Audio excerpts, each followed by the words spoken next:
Would you like to 10x your productivity and stop feeling so overworked and overwhelmed?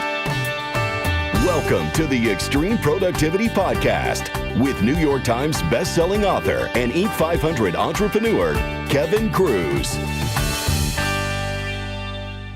You want the answers to extreme productivity, and I'm Kevin Kruse, and I've got those answers from people like Grant Cardone, John Lee Dumas, Mark Cuban, Kevin Harrington, James Altucher, Lewis Howes, Chris Ducker, Rory Vaden, and about 250 other great entrepreneurs, Olympic athletes, even straight A students and others.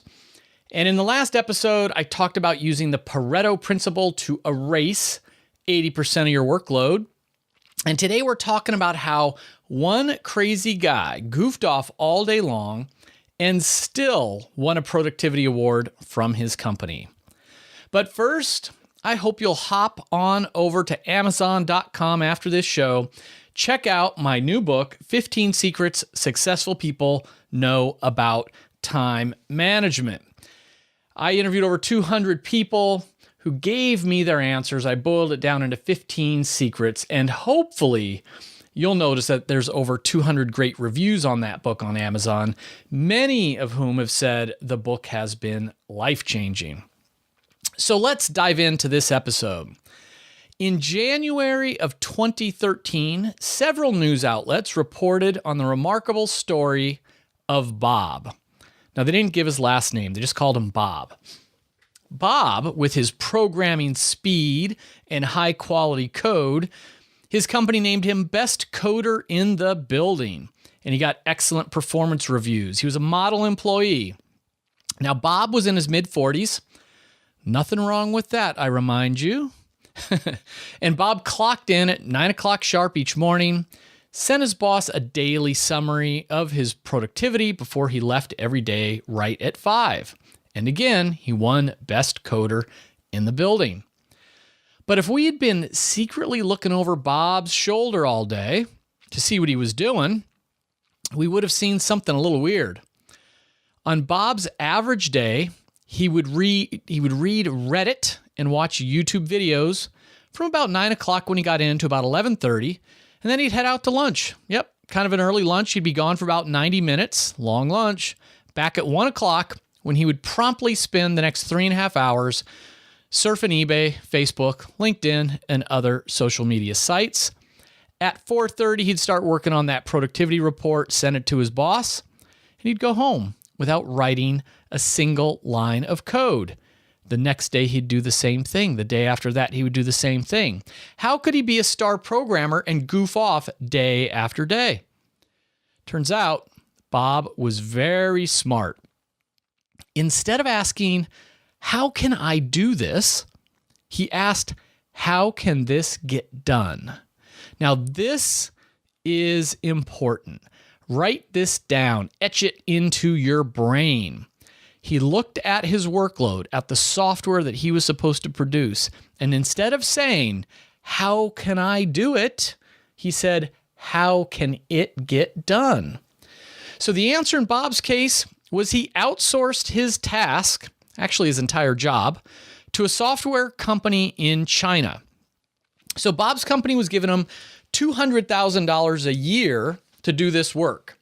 He found out that he could hire a programmer in China for $50,000 a year to do all the work for him, leaving him $150,000 a year of net profit for doing nothing. So for the longest time, Bob's company thought he was the star employee. He was so productive. All the while, he just surfed the internet 8 hours a day. And eventually, Bob's company noticed some unusual server activity from China. They thought they were being hacked. And so when they investigated it, they stumbled upon Bob's brilliant scheme. They were not amused. Bob was fired. Now listen, I think that was their biggest mistake. If I had been the CEO, I would have doubled Bob's salary and made him the chief technology officer. Then he could have outsourced all of the development work to China and saved the company millions of dollars. But they didn't. They fired him. So listen, we all have the same amount of time in a day. Hopefully you know it by now. 1,440 minutes in a day, 1440. And we just can't make more time or buy more time. Or perhaps we can. Bob figured out how to do it. So here's another example. I interviewed for the book Shane and Jocelyn Sams. Now they have a high six-figure business selling digital products. Their business, their website is called flippedlifestyle.com. And they help other families, quote unquote, flip their lives with online businesses. And they insist you can buy time. You can make time by buying it. They told me their advice, leverage every dime you have to outsource and buy other people's time. That's the key. Organize your 168 hours, then buy hours from others to grow. Now, Andrea Waltz was another person I interviewed. She's a best-selling author. Her book is called Go for No! Big exclamation point. She put it this way: nothing will slow you down, take you off track, or keep you unproductive more than doing things which you both do not like to do and are not good at. Anything that falls into that category must be outsourced to someone else, ideally to someone who both likes it and has competence, as soon as possible. The extent to which you continue on those types of tasks is what will hold you back from truly loving what you're doing and being fulfilled. And one more example, many of you probably know Jay Baer. He's the founder of Convince and Convert, big content marketer, keynote speaker, best-selling author of Utility. And, he shares his system that he says has paid off tremendously. Every year, he creates a block of time in his schedule to audit his time. What is he spending his time on? And he looks for a way to delegate at least 15% of what he's doing.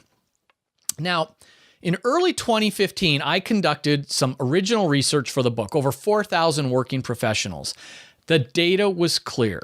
People who are actively looking for things to delegate report higher levels of productivity, happiness, and energy. They're less likely to feel overworked and overwhelmed. So how can you apply it? What can you outsource or delegate? And, maybe you say, well, I don't have a team to delegate anything to. I don't have any money to hire a company in China. You might be overthinking this. I mean, first of all, look at your to-do list. Instead of automatically saying, how am I going to do this thing? When am I going to do this thing? Ask, how can this get done? Are you the only person that can do it? Think about what should be on your stop doing list. What do you not like to do? What are you not very good at? Make a plan for getting someone else to do that work. Now, I know this can be hard. I mean, I'm an entrepreneur. I like to be in control. I always think I'm the smartest guy in the room, the best guy for every task. I'm pretty fast at most things. And you know what? A lot of times all this stuff is true. But I've forced myself over and over again to look at what I'm working on. And if it's not in my unique skill set and passion set, I forced myself to stop doing it. Even though my business is small, I was spending too much time and just hating myself paying bills, writing checks and sending out invoices. I hired a VA to, someone else to pay my bills and keep my books on a weekly basis. That was an easy one. I could do a little bit of WordPress work and post my own articles and all the rest. Well, I stopped that. I got, professional web designers, digital marketers who love doing that stuff. I hired someone to help me with my marketing. I hired a VA just recently to help, process more of the article postings and doing research for my work. Even if it does take someone else longer to do it, even if I am a little bit better maybe than they could do it, if it's not in my core area, I need to get someone else working on that task. You need to ask yourself, not how can I do it, not how can I get it done, just how can it get done? All right, that's today's episode about the slacker who took us to school when it comes to outsourcing and delegation. And before we go, I want to make sure that you've got your ready-to-print beautiful sign with the number 1440. That way you can print it up, stick it on your office door, tape it to the bottom of your computer monitor, stick it on the back of your MacBook Air, hang it around your dog's neck, whatever you want to do to remind yourself that we all only have 1,440 minutes in the day. Life is short, and we have to be mindful of our time. To get this wonderful sign, just text the word achieve to 44222 or fire up your web browser, go to productivity-podcast.com. And next week, your mind will be blown because I'm going to give you the 3 questions that will save you, on average, 8 hours a week. And that is such a ridiculous claim. I mean, that's impossible. 3 questions that can save me 8 hours a week. I didn't believe it myself, but the study, the experiment, was published in Harvard Business Review. I call these the 3 Harvard questions. So make sure that you are subscribed on iTunes or Stitcher. Make sure that you're on my email list because you don't want to forget to check out this next episode. 3 questions that will save you 8 hours a week.